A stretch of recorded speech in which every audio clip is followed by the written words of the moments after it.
نیکی اور بدی اپنے نتائج نیک و بد کے ہاتھوں پر لیے کھڑی ہے۔ حیرانی ہے کہ بدی کے خوفناک نتائج سے بے پرواہ ہو کر انسان پھر بھی بدی ہی کی طرف راغب ہوتا ہے۔ جن بلائیوں اور کاموں کو تو طلب کرتا ہے اس کو حاصل کرنے میں سستی سے کام نہ لے، کیونکہ جو سست بندہ ہوتا ہے وہ کبھی بھی اپنے مقصد میں کامیاب نہیں ہوا کرتا۔ جو لوگ یہ کہتے ہیں کہ بدوں کے ساتھ نیکی کرنا ہر حالت میں مستحیل ہے، وہ دنیا میں بدی پھیلانے کے ایسے ہی مجرم ہیں جیسا کہ خود بدی کرنے والے سیاہ کار کو بخش دینا ایسا ہی گناہ ہے جیسا بے گناہ کو سزا دینا۔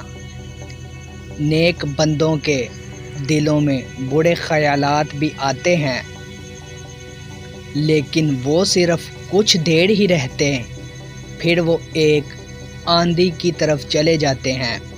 نیک بندے کبھی بھی برے خیالات کو اپنے اوپر حاوی نہیں ہونے دیتے۔ جہاں اقتدار اور فرائض منصبی نیک وقت ایک واحد ہاتھ میں پہنچ جائے، وہاں کے شہریوں کو پھر کوئی نہیں بچا سکتا، اللہ ہی حافظ ہے۔ انسان فطرت کا سب سے گہرا اصول تحسین کی خواہش اور سب سے بڑی آرزو بھوک اور لمبی عمر ہے۔ جس بندے کو اپنے کسی بھی کام میں دلچسپی نہ ہو وہ کسی قسم کے مصروفیت میں کامیاب ہو نہیں سکتا۔ جو بندہ منزل پر جاتے وقت ادھر ادھر دیکھتا ہے اور ہر بھونکنے والے پر پتھر پھینکتا ہے وہ کبھی منزل پر نہیں پہنچ سکتا۔ اچھا اصول اور قانون نیکی کے کاموں کو بہتر اور آسان بنا دیتا ہے، برائی کے ارتکاب کو نہایت مشکل بنا دیتا ہے۔ جو بندہ خود کو نہیں پہچانتا وہ بھلا دوسروں کو کیسے پہچان سکتا ہے؟ تنہائی کردار کے علاوہ تمہیں ہر چیز مہیا کر سکتی ہے۔ مجھے تنہائی سے بہتر کوئی ساتھی نہیں ملا۔ کسی کے عیب نکالنے سے بہتر ہے کہ زبان کو بند رکھا جائے۔ اگر عبادت میں خلوص ہے اور سچائی کا رنگ موجود ہے تو اس کی روح بھی حسین ہوگی۔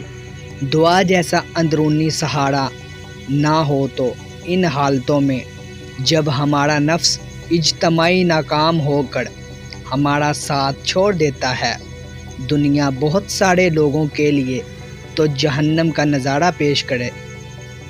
سنگترے کے پھل کو کچا چبا لیجئے، 80 سال تک کھانسی اور دمہ نہیں ہوگا۔ جس کے پاس سب کچھ ہے وہ اسے چھپاتا ہے اور جس کے پاس کچھ نہیں وہ شور مچاتا ہے۔ اسرار کا چھپانا ابرار کا کام ہے۔